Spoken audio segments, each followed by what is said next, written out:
Chapter 161. Are you His Grace Duke Paleta? Yes, the scent of raw iron lingering in the footsteps of those who approached. And who might you all be? We are the Imperial Guard under the direct command of the Crown Prince. We are relieved to see you unharmed, Your Grace. The Prince was deeply worried when you vanished abruptly and did not return for some time. He feared you might have encountered danger, especially given the assassination attempt earlier today. The soldier's gaze drifted to Yudhir, wrapped head to toe in a golden cloth. But if I may ask, what are you carrying? What does it look like? It's a person. Kishir gently adjusted his grip on the figure in his arms, revealing a gloved hand from under the cloak. At the sight of its deathly pallor, the soldiers were visibly taken aback, allowing Kishir to calmly interject. I didn't realize that my brief rendezvous with my lover would cause the prince such a concern. I should express my gratitude. For a moment, the soldiers noticed the glove twitching. So, is that person Your Grace's? Kishir silently flashed a grin at the stammering soldier. Just a prolonged secret meeting. She grew weak in the legs, so I was helping her along. She's shy, hence the covering. Isn't she adorable? Only then did the soldiers notice the disheveled state of Kishir's hair and attire. His flushed face and sweaty brow induced scandalous thoughts in their minds.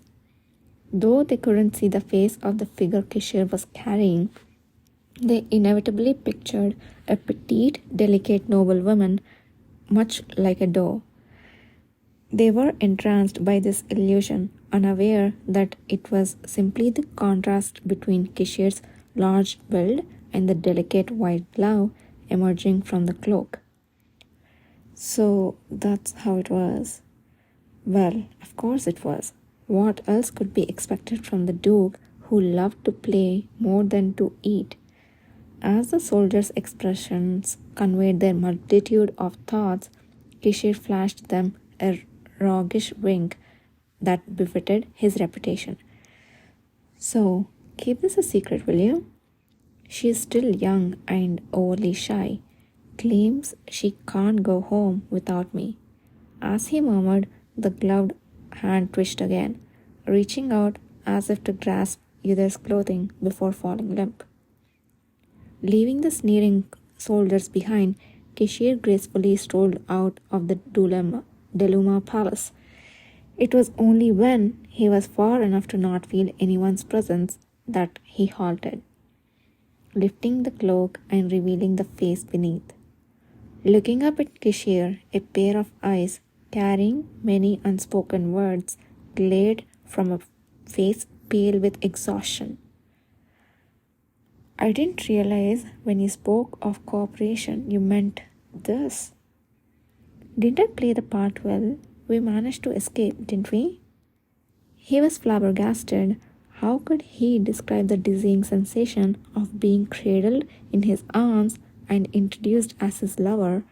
But as vexing as it was, Yudhir couldn't deny Kishir's quick thinking helped them escape without incident. As a response, he heaved a deep sigh. How far are you going? Weren't you supposed to have dinner with His Majesty, the Emperor, today? That's right. With a curt reply, Kishir began to move again.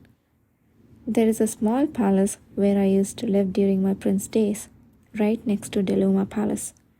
There are familiar servants still staying there. Rest there for a while.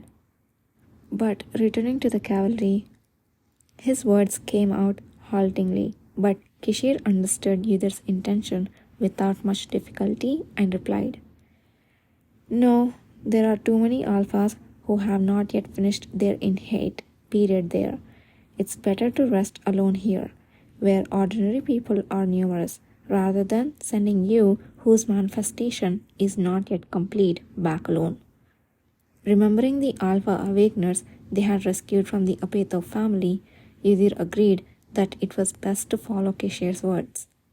His stiff body finally relaxed and Kishir began to move again. As Yudhir looked up at his face, his vision began to blur and he closed his eyes. His breath was turning sweet, so intense that he could tell it himself, and it would be more stimulating for Kishir. But there was not a hint of trembling in his hand that supported his body. Why had such a being with such strong patience collapsed all at once in his previous life? Until now, he had thought that their in heat periods overlapping had been the biggest reason, but now that he thought about it, maybe it had something to do with why Kishir always wore gloves then. His consciousness blurred at that thought. When he opened his eyes again in sudden agony that pierced his lungs, they had already arrived in front of a strange palace. Ah, oh dear, you're awake. Your Highness, please hand him over. We will take responsibility and look after him. The two elderly servants standing by lowered their voices and pleaded anxiously, and Kishir carefully handed Yudhir over to them. Yudhir, can you hear me? This is the palace I mentioned earlier. Hang in there until I come back from dinner. I will try to be back as soon as possible. He wanted to say there was no need, but he could not make a sound. Yudhir grimaced and writhed, trying to make an effort, and suddenly remembered something he had forgotten as he felt a strange sensation rustling inside his clothes. Ah, the letter he found on Lenore's corpse. He should have handed it to Kishir as soon as he saw him, but he had forgotten in the confusion. Although he could not speak, it seemed that he could at least hand that over, so Yudhir fumbled for it in his pocket with great effort. Why are you suddenly doing this? Regardless of servants' surprise at his squirming, he desperately pulled out the letter, and Kishir looked at it with a strange expression. That is, taking the letter from Yudhir's hand, Kishir opened the envelope without hesitation and quickly skimmed the contents. A letter from Lenore Sean Apeto. He was a bit worried that the poison might still be on it, but Kishir, a man with the divine power of a high priest, would not be affected by that. Gritting his teeth, Yudhir gathered the last remnants of his consciousness and opened his mouth. It's done already, taken care of. That from the corpse. Sorry for the late report. His body sagged before he could finish speaking. Surprised, the servants began to fuss, but Kishir, who had read the letter in a matter of seconds, raised a hand to calm them down and slowly exhaled, raising his hand. Emotion akin to shock briefly flashed across his red eyes. Indeed, this is astounding. Your Highness, shall we bring him inside now? Let's do that. Oh, the room where you'll be taking him is the one on the top floor. Don't let anyone else in besides the two of you. The two servants naturally made eye contact at the mention of the room on the top floor. That room is where you stayed when... Yes, so it's the safest place, isn't it? Kishir, who had been looking at the small palace hidden in the darkness with a bitter smile, quickly gave his instructions. Place a barrier around the bed. He is only manifesting, not dying of a disease. So just change his clothes and wipe off his sweat. That should be enough. And if there are still any purification stones left there, find them and bring them to me when I return. Understood. After seeing the servants carry Yudhir inside, Kishir immediately turned around. His eyes, while holding Lenore's letter and returning to Deluma Palace, had already turned a sharp as sharp as a well-honed sword.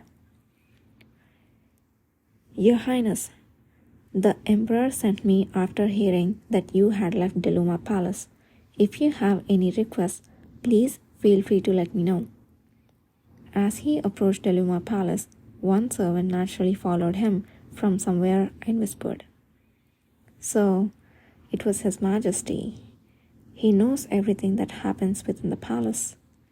Emperor Kelusa, who didn't leave the palace himself, had placed people in various places to act as his ears and eyes. The fact that the servant had appeared meant that Emperor Kelusa had already received the news of Lenor's death and the attempted assassination of Kashtian and had decided to assist Kishir's movement. The reason I left the palace isn't of importance, so that's settled. However, this. Kishir handed over Lenor's letter, which he had just read to the servant. Judging from the contents of this, it seems to be something that His Highness, the Crown Prince, is desperately searching for. After I return alone, find an appropriate time to naturally deliver this to one of the Crown Prince's servants. Say that it was found while cleaning the second floor hall. That should be believable enough. Understood? Without harboring any doubt, the servant politely bowed and left Kishir's side. Left alone, Kishir paused before returning alone and looked at his reflection in the window. It wasn't to fix his disheveled formal attire or hair. When he slowly brought his sleeve to his nose, the strong scent that still lingered on it was distinctly noticeable.